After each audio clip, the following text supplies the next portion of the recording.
안녕하세요. 감동의 모든 것입니다. 저희는 해외 커뮤니티 레딧과 감동의 모든 것 공식 이메일로 제보받은 실제 사연을 바탕으로 재구성한 스토리를 전달해드립니다. 구독과 좋아요, 알림 설정은 영상 제작에 큰 힘이 됩니다. 영상 수익은 독거노인 및 불우이웃에게 전액 기부되니 끝까지 시청 부탁드립니다. 그럼 본격적인 이야기 시작하겠습니다. 여기요! 여기에요, 아저씨! 빨리 급해요. 이쪽으로 와주세요. 잠시만요, 가고 있어요, 아가씨. 참 외국인이 성격이 한국인보다 급하네. 노을이 지는 한강에서 폴란드 여성들이 마구 소리를 지르고 있습니다. 누군가를 다급하게 찾고 있는 것 같은데요. 소리를 지르며 마구 달려나가는 여성을 한국 사람들이 바라보고 있습니다. 이 한 무리의 여성들에게 도대체 무슨 일이 있는 걸까요? 이 여성들은 한국에서 누구를 찾고 있는 걸까요? 안녕하세요. 폴란드의 탁구 선수 레티안입니다. 저는 낮에는 일을 하고 밤에는 열심히 탁구 훈련을 하는 아마추어 탁구 선수입니다. 저는 항상 전 세계를 여행하며 다양한 문화를 경험하고 경기를 하는 것을 꿈꿔왔습니다. 그래서 우리 팀이 성공적인 시즌을 마치고 포상 휴가를 받을 자격을 얻었을 때 기대감이 가득했습니다. 우리는 모두 다른 나라에서 열리는 경기에 참여할 자격을 얻으려고 엄청나게 노력했거든요. 하지만 여행지가 한국으로 발표되자 솔직히 마음이 조금 가라앉았습니다. 언제나 꺼지지 않는 선진국인 미국이나 일본을 은근히 기대했었거든요. 한국은 물론 잘 모르는 나라이지만 탁구나 여행에 대한 관심을 가져본 적이 없었거든요. 알고 보니 이런 감정은 저 혼자가 아니었습니다. 우리 대부분은 도쿄의 네온사인이나 미국의 넓게 뻗은 도로를 상상했었거든요.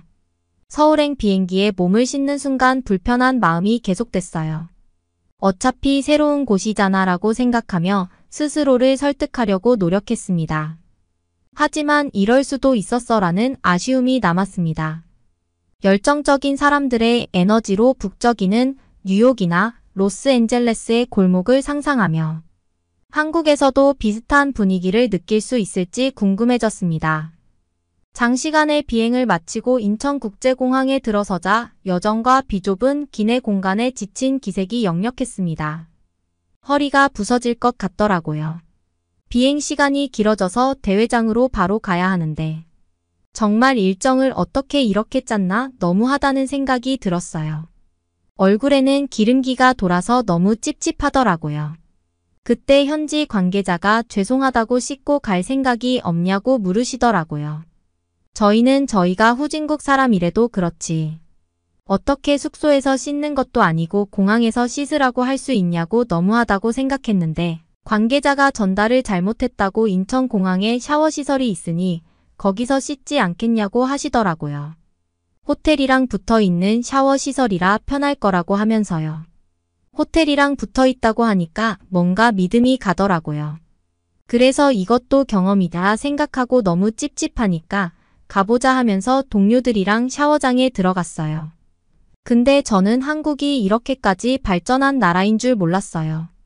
공항에는 노숙자도 하나 없고 어느 하나 지저분한 공간이 없더라고요. 그리고 어찌나 넓은지 계속 가는데도 새로운 공간들이 계속 등장했어요. 심지어 공항 내에서 차를 타고 움직이는 직원들도 있었어요. 공항을 안내하는 로봇도 있었고요. 제복을 차려입은 직원들이 계속해서 순찰을 돌고 있었고요. 세련되고 현대적인 공항의 넓은 공간을 가로질러 샤워실로 안내하는 표지판을 따라갔습니다. 과연 공항의 샤워 시설이 얼마나 갖춰져 있을까 하는 회의적인 생각이 들었습니다. 하지만 샤워실 문을 열고 들어서자마자 놀라움의 물결이 저를 덮쳤어요. 시설은 깨끗하고 조명이 밝으며 놀라울 정도로 넓었습니다. 각 샤워실은 개인실이었으며 공항이 아닌 고급 호텔에서 기대할 수 있는 다양한 편의시설을 갖추고 있었습니다. 깨끗한 수건과 세면도구, 헤어드라이어까지 구비되어 있었어요. 따뜻한 물줄기가 쏟아지는 샤워실에 들어서자 여행의 피로가 모두 녹아내리기 시작했습니다. 샤워실을 안 왔으면 어쩌나 싶더라고요. 단순히 몸을 씻는 것을 넘어 정신까지 맑아지는 기분이었습니다.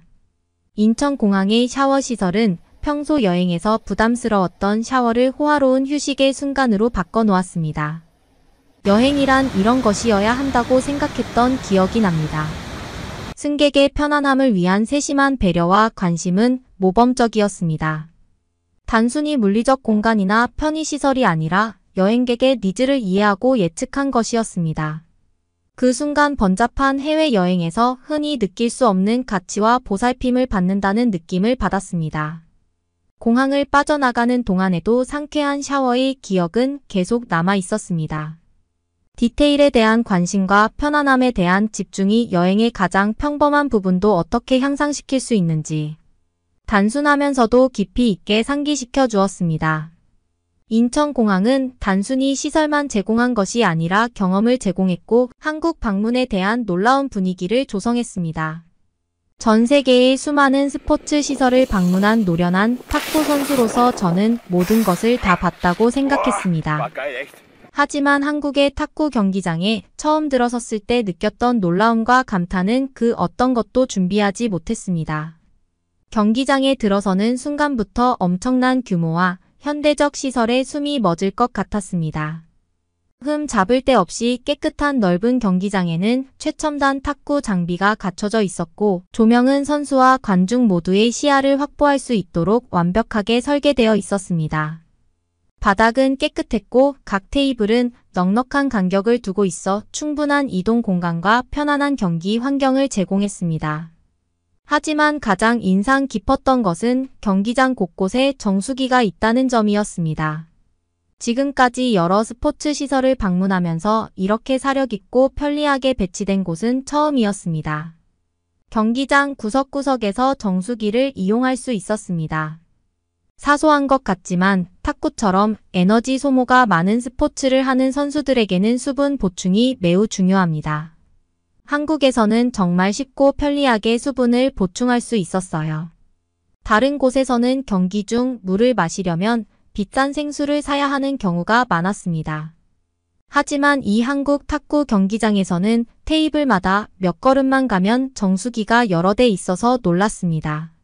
물은 상쾌할 정도로 차가웠고 격렬한 경기 중 메마른 목을 시원하게 해줬습니다.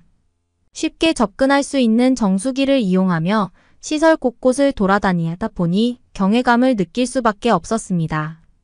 세세한 부분까지 신경 쓴 모습에서 스포츠 시설의 설계와 관리에 얼마나 많은 관심과 배려를 기울였는지 알 수 있었습니다.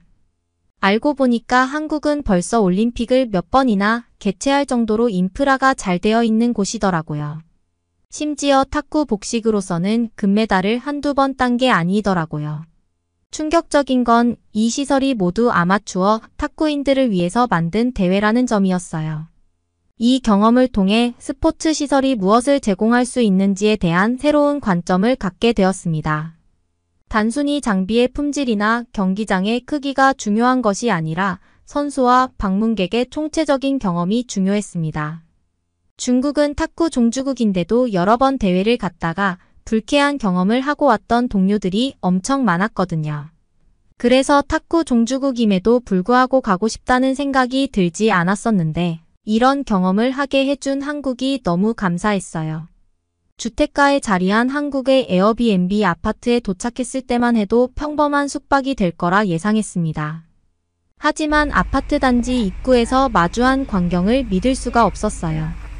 아파트로 향하는 길의 복도를 따라 여러 개의 문 앞에 수많은 상자가 가지런히 놓여있는 특이한 광경에 눈을 뗄 수 없었습니다.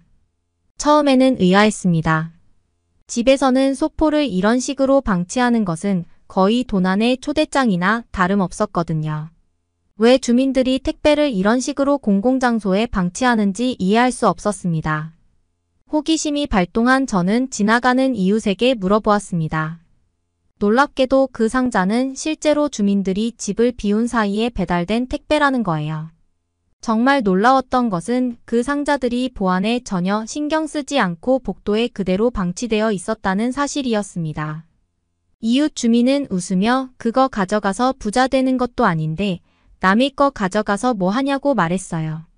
그리고 한국에 CCTV가 잘 되어 있어서 남의 거 가져가면 바로 경찰서에서 만나게 된다고 하시더라고요. 폴란드는 길거리에서 핸드폰만 하고 있어도 핸드폰을 뽑아가는 경우도 있어서 정말 놀랐어요.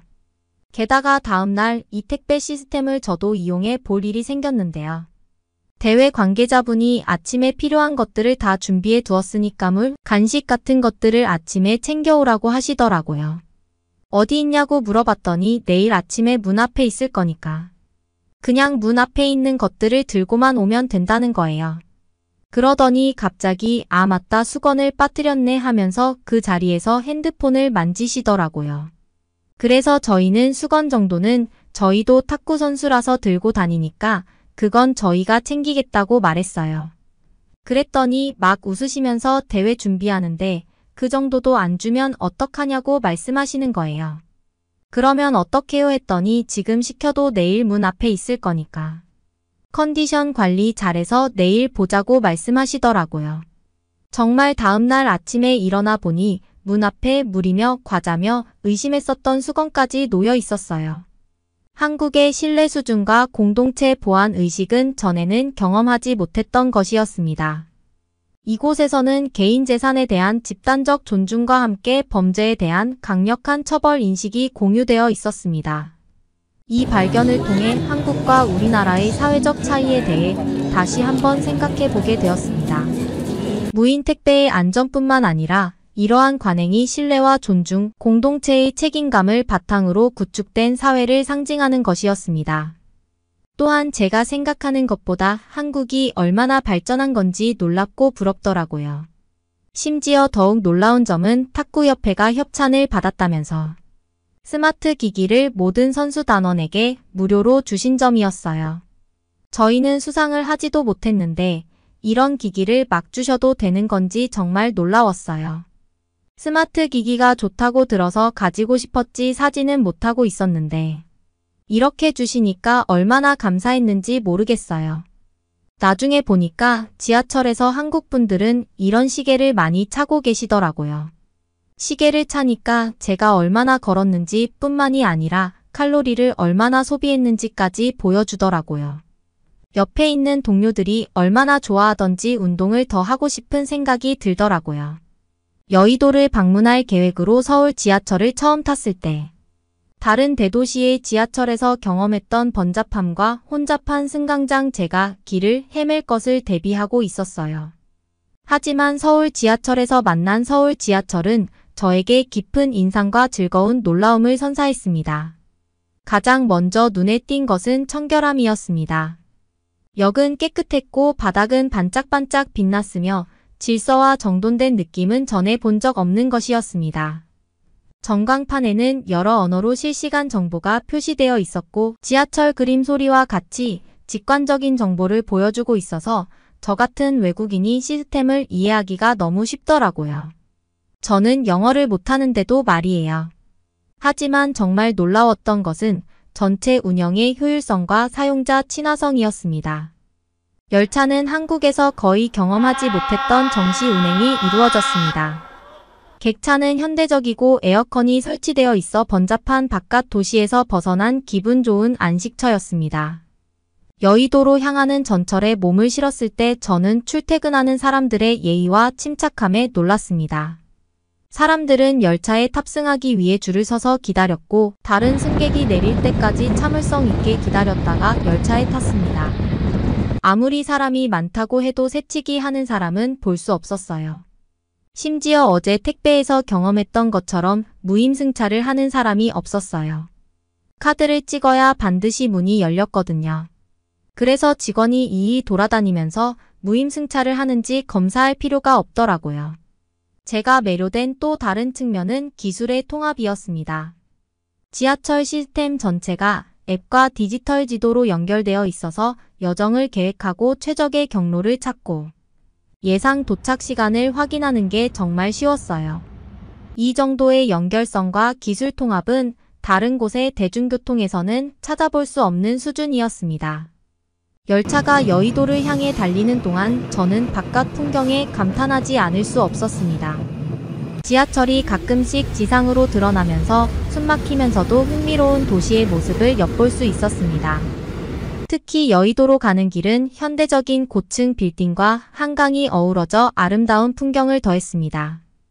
뉴욕 지하철에 대해 감탄하는 사람은 본 적이 없는데 서울 지하철은 감탄이 나오더라고요.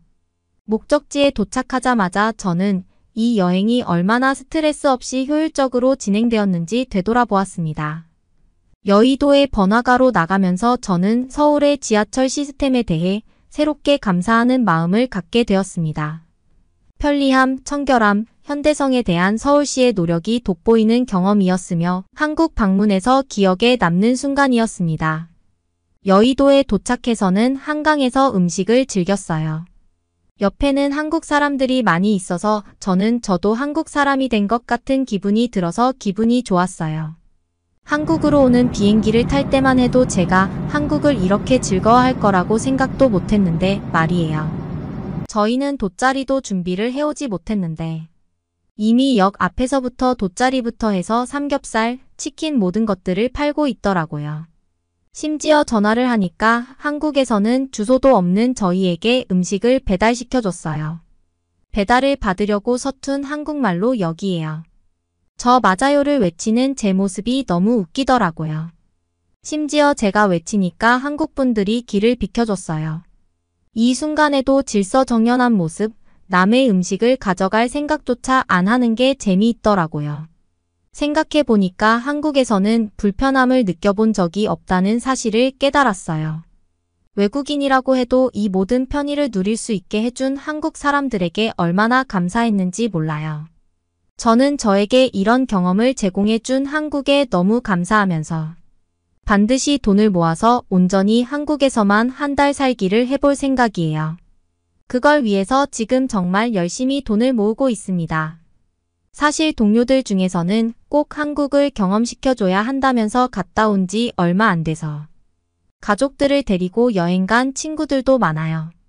저는 한국을 즐기려면 일주일 정도로는 안 될 것 같아요.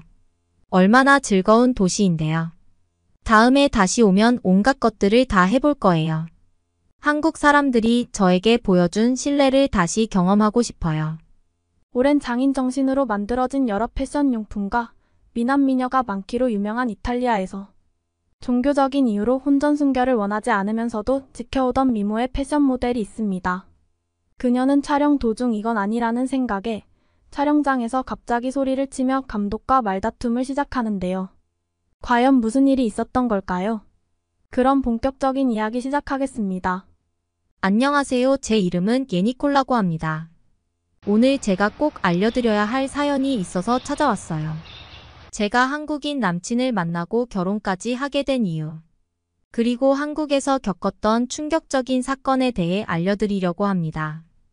안녕하세요. 저는 최고의 명문 기숙학교인 가톨릭 학교에서 공부하고 자랐습니다. 저희 집안은 아주 뿌리 깊은 가톨릭 집안이었거든요. 보고 계시는 분들 중에 혹시 성당을 다니시는 분이 있다면 죄송합니다. 그런데 제가 할 말은 해야겠어서 양해 먼저 부탁드립니다. 저는 솔직히 혼전 순결에 대해서 너무나 마음에 들지 않았어요. 말 그대로 제 몸을 제 자유대로 쓸 수 없다는 이야기를 듣다 보니 괜히 오히려 반발하고 싶은 마음이랄까요? 그렇다고 해서 제가 남자를 막 만나고 다니는 해픈 여자도 아니었죠. 남녀공학이지만 그렇다고 남녀가 같은 기숙사가 아니었으니까 말입니다. 남자 사람 친구 정도는 있었어요. 그리고 저에게 고백하던 남자도 많이 있었어요. 그러나 저는 당시 또래 남자아이들에는 전혀 흥미가 없었죠. 다들 빼빼 마르고 저를 휘어잡는 카리스마도 없었습니다. 대신 저는 친구들끼리 돌려보는 것으로 제 욕구를 충족했어요. 바로 한국 드라마였죠. 사실 저희 학교는 허용되지 않은 전자기기를 사용할 수 없습니다. 그런데 어떤 친구가 전자사전에 한국 드라마를 다운받아온 것이었죠. 한국 분들도 전자사전 기억나시는 분들 있으실 텐데요. 하여간 그 친구는 친한 친구들에게만 알려주고 일정 돈을 받은 뒤 한국 드라마를 시청할 수 있게 전자사전을 빌려줬습니다. 저는 한국 드라마에서 나오는 달콤한 키스 장면을 보면서 언젠가는 이런 멋진 남자, 주인공과 사랑을 나누고 싶다는 상상을 했죠. 그렇게 저는 상상으로 수십 번의 연애를 하며 중학생, 고등학생 생활을 견뎠습니다. 그러다가 마침내 대학생이 되었지요. 허나 대학생이 되었다고 해서 뭔가 변한 것은 없었죠. 이탈리아 남자애들은 뭔가 남자다움이 느껴지지 않았습니다. 여러분들의 생각보다 훨씬 왜소하고 별로예요. 그러다 제 대학 친구들이 해외 워킹 홀리데이를 추천해줘서 오랫동안 한국 드라마를 시청한 경력으로 한국어 공부를 했죠. 워킹 홀리데이 비자를 받으려면 한국어 자격증을 취득해야 했습니다. 의외로 한국어가 문법으로 들어가니 꽤 어려웠어요. 참 신기하게도 문법을 확립하니 한국어만큼 말하기 쉬운 언어가 없었죠. 다행히 자격증을 따고 워킹 홀리데이 비자도 나왔습니다. 그렇게 한국에서 여러 가지 아르바이트를 하면서 정말 다양한 한국 사람들을 만났어요. 그러다 제 눈에 확 들어온 사람이 있었답니다. 제가 모델 촬영을 하면서 자주 협업하시던 촬영 감독이 있었죠. 일을 하면서 그만큼 프로페셔널한 분을 본 적이 없었어요. 저는 사실 제 외모와 몸매만 믿고 촬영 감독님들한테 버릇없게 군 적이 많았습니다. 그럴 때마다 다른 촬영 감독님들은 저희 요구사항을 많이 들어주셨는데 이 촬영 감독님은 달랐죠. 제가 버릇없게 굴자마자 저를 따로 불러 아주 호통을 치신 적이 있었어요. 호통을 듣는데 기분이 그닥 나쁘지 않았어요. 정말 새겨들어야 할, 진작에 들었어야 할 이야기였습니다. 자세를 제대로 취하지도 않고 촬영 감독 보고 움직이라는 거야. 지금 너는 네가 가지고 있는 재능을 썩히는 거야. 어떻게든 잘 지키려고 애를 쓰는 모습을 보여야 촬영 감독도 최대한 아름다운 장면을 끌어낼 수 있다고 하셨죠. 저한테 이렇게 대한 남자는 처음이었어요. 항상 굽히던 남자뿐이었는데 뭔가 색달랐습니다. 그래서 촬영 일이 있을 때마다 항상 그분에게 사진을 찍히고 싶었죠. 그래서 매니저분한테도 최대한 이분을 촬영 감독으로 섭외해 달라 했고요. 그러다 보니 호통도 많이 듣게 되었지만 사실 그분에게 호통 맞는 게 기분이 좋을 때가 더 많았어요. 결국 저는 결심했습니다. 그분에게 데이트 신청과 식사를 같이 해도 되겠냐는 부탁을 드렸죠. 예상대로 촬영 감독님은 몇 번 거절하셨어요. 제가 보기 싫은 것은 아니지만 만남이 생각대로 잘 되지 않는다면 일적으로 부담이 생길 수도 있는데 괜찮겠느냐고 하셨지만 저는 정말 괜찮았습니다. 혹시나 데이트를 하고 나서 저를 싫어하게 되셔도 상관없었어요. 저는 이미 그분을 짝사랑하고 있었으니 다른 사람을 사랑할 이유가 없잖아요. 제가 그런 식으로 말하니 촬영 감독님도 빙그레 웃으시며 저의 데이트 신청을 받아들여 주셨습니다. 데이트를 몇 번 하고 나니 그분의 과거에 대해서 많이 알게 되었죠. 예전에 럭비도 하시고 정말 다양한 운동을 하셨더라고요. 그래서 체격도 정말 좋으시고 운동부와 군대에서 단체 생활을 하다 보니 다른 사람에 대한 배려와 눈치도 최고 수준이었습니다. 또한 남자다운 매너도 모두 갖추고 계셨어요. 에스컬레이터를 올라갈 때는 여자가 먼저, 내려갈 때는 남자가 먼저, 식사 메뉴판도 제가 먼저 볼 수 있도록 돌려준다던가 자리도 창가가 보이는 자리에 제가 앉도록 배려해 주셨어요. 물론 요즘은 남녀 평등한 시대라지만 사실 이런 티나지 않는 작고 세심한 배려가 이분에 대한 많은 걸 알려줬죠. 그렇게 저는 그를 더욱더 사랑하게 되었고 마침내 제 처음도 그에게 허락할 수 있었습니다.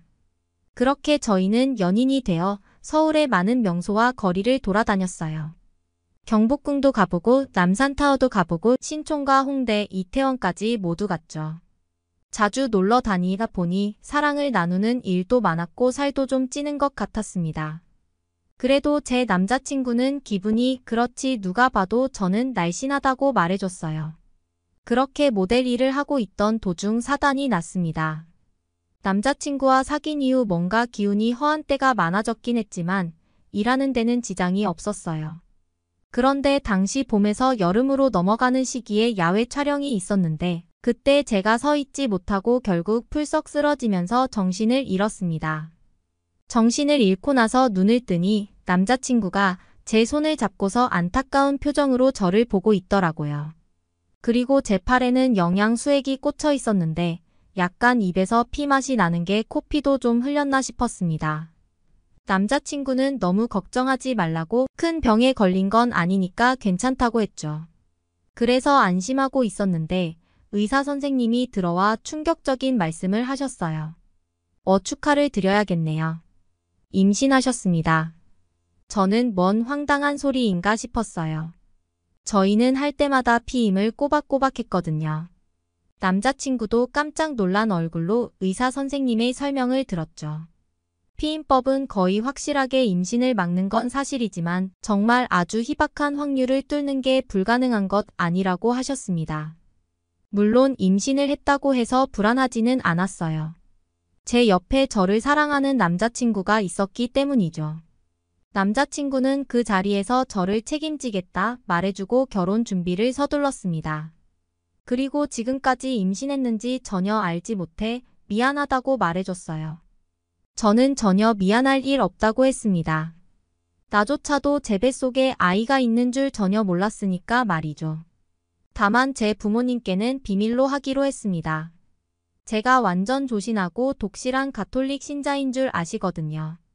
하여간 저희는 급하게 결혼식을 올리고 저는 한 아이의 엄마가 되기 위한 준비를 하게 되었죠. 피팅 모델 일을 그만두고 충분히 영양분을 섭취하며 남자친구 집에 함께 살면서 좋은 감정을 유지하려 애썼습니다.